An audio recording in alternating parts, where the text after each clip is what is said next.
Pastor Franklin. Senhor presidente, povo de Montes Claros, e o nosso querido Dr. André. Isso. Eu fico admirado com a capacidade humana de algumas pessoas que usam dos seus atributos,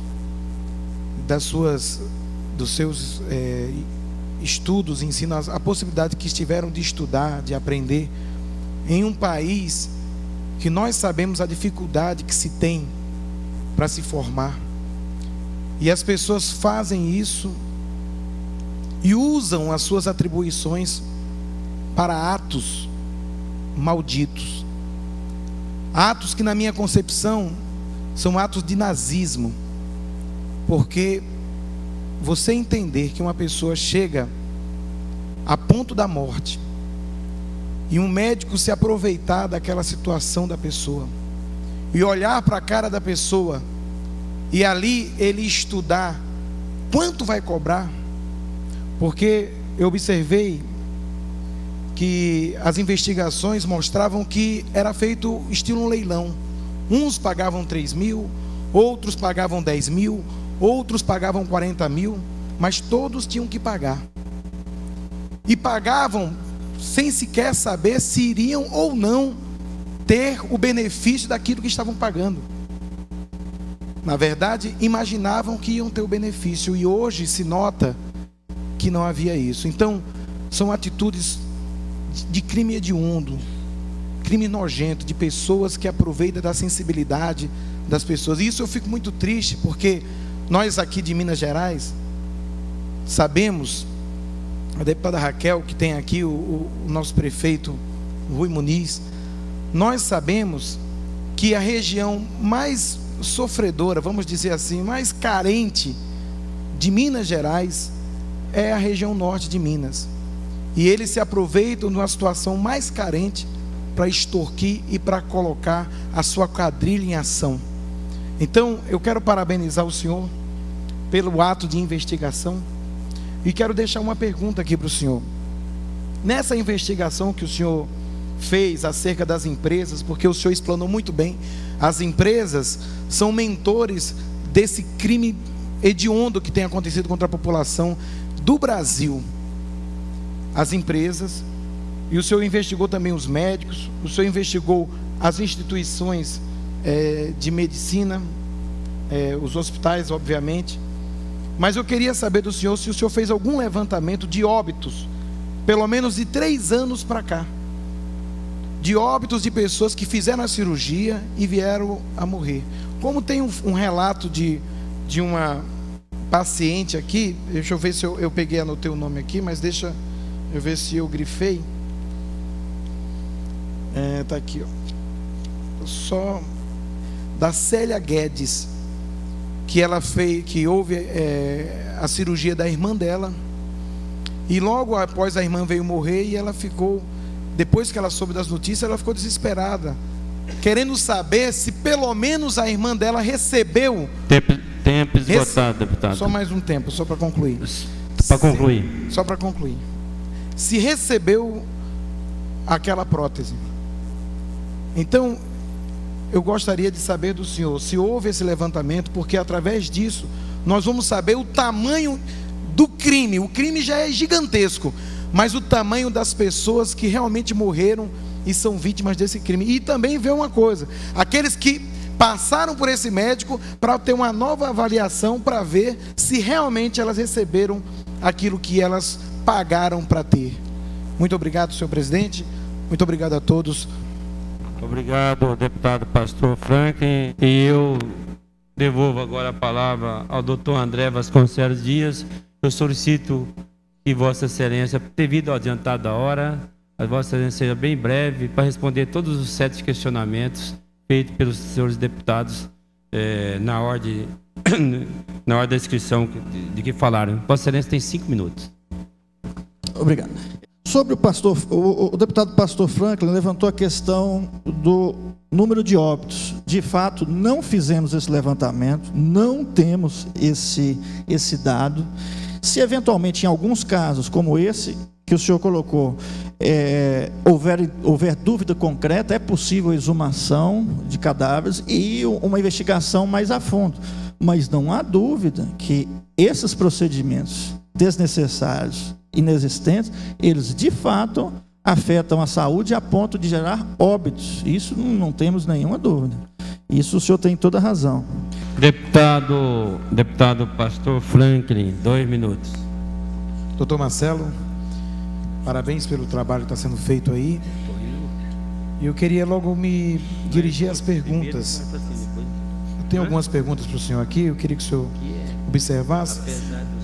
Como é que se beneficiava o médico ao passar para o paciente um laudo mais confortável, já que a finalidade era só lucrar, e na minha opinião pessoal, o paciente não entendia de nada.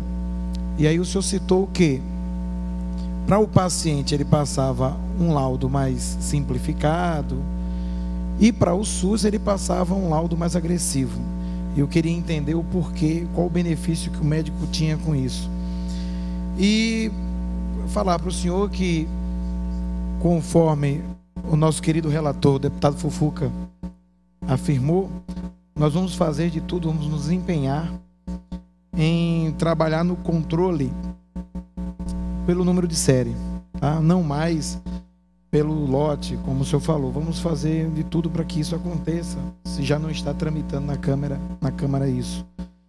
E eu queria também perguntar ao senhor, quando o deputado Fufuca ele perguntou ao senhor em que crime se enquadrava aquelas pessoas, o senhor falou bastante situações aí.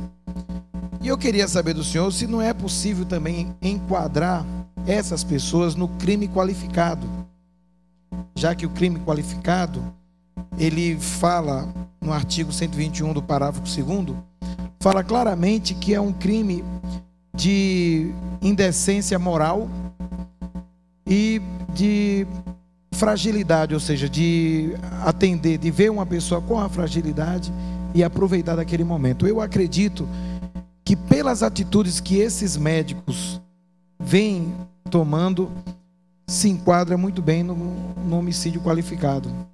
Homicídio qualificado, porque é um crime realmente absurdo. Sem mais perguntas, obrigado. O senhor pode responder todos os questionamentos feitos, mencionando os deputados que fizeram as alegações da Vossa Senhoria. O questionamento do pastor Franklin a respeito do benefício médico, quais são os benefícios que os médicos teriam?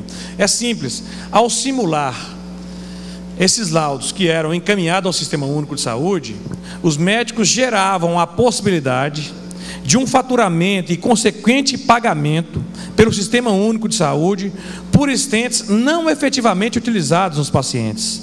Aqueles stents eram objeto de um controle em paralelo e posteriormente eram utilizados em clínicas particulares para pacientes que se dignavam a pagar por fora. É o primeiro mecanismo de roubo do dinheiro do povo. E o segundo, simples, para cada stent que eu efetivamente disse que implantei, eu recebo por fora das empresas. As empresas pagavam bonificação aos médicos por número de stent implantado. Variava de R$500 no caso de stent convencional e R$1.000 no caso de stent farmacológico. Então, um duplo roubo do dinheiro do povo. Um duplo roubo do dinheiro do povo. Perfeito? Com relação à questão da capitulação para o homicídio qualificado, a investigação criminal ela procura estabelecer uma técnica. Sem dúvida alguma, é possível que mais adiante se consiga capitular com relação à questão do homicídio qualificado, mas nesse momento das investigações não nos transpareceu o nexo causal, o que vai permitir demonstrar o liame entre a conduta médica e o óbito do paciente. Obviamente, nós estamos tratando de uma situação onde há um corporativismo muito grande e até as provas para poder se conseguir demonstrar esse nexo causal é dificílima. Nós temos que contar, via de regra, com profissionais que atuam em atendimento da área pública. É uma prova muito difícil, não é simples de fazer. Complicado. Deputado Pastor Franklin. Prefeito Rui Muniz, primeiro parabenizá-lo pelo pelo espaço que nos cedeu aqui em Montes Claros, pela recepção e tudo que mais aconteceu aqui. E parabenizar os seus vereadores que estão de parabéns, estão aqui com a gente, que cedeu essa casa para este momento.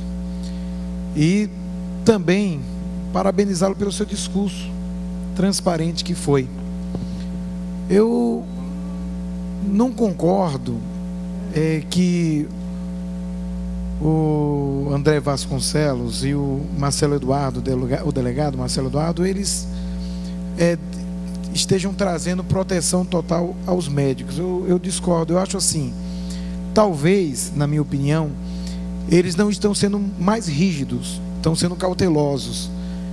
E eu aproveito o momento para pedir para que haja mais rigidez, até porque quem nos falou aqui foi o prefeito de uma cidade, um homem de uma experiência tamanha, um homem mestre na comunicação, mestre no empresariado, na saúde, fundador da FUNESP, né, FUNORTE aqui, que é responsável demais por um trabalho de saúde aqui. É uma pessoa que a voz dele, no mínimo, tem que ser atendida nos mínimos detalhes. Então, se há da parte, eu vi um trabalho maravilhoso da Polícia Federal aqui, e peço que, se há de certa forma uma cautela, que essa cautela continue, mas de certa forma com rigidez, realmente buscando, porque é impossível haver tamanha roubalheira na medicina sem que haja a conivência da dirigência e dos hospitais. Eu acho impossível e dou total razão à voz do nosso prefeito Rui Muniz. Muito obrigado, sem mais por o momento. Agradecer as palavras do pastor Franklin e dizer, é isso mesmo, a gente precisa estar aqui corajoso. Essa posição minha é uma posição de dificuldade. Eu sou prefeito, moro aqui, conheço todos eles, convivo com eles, mas eu perguntei muito a meu coração e minha mente aqui, até algumas pessoas amigas: ô Rui, fica calado, põe um pano quente nisso, deixa para lá. Aí as pessoas falam para mim: Rui, se você pôr pano quente, tampar e deixar a ferida aberta, como vai continuar? Igualzinho, o mensalão estava lá, aconteceu. Antes de vencer o mensalão, já veio o petrolão, está aí, é uma coisa atrás da outra, as mesmas pessoas repetindo. Você não pode ter essa tolerância de fechar os olhos.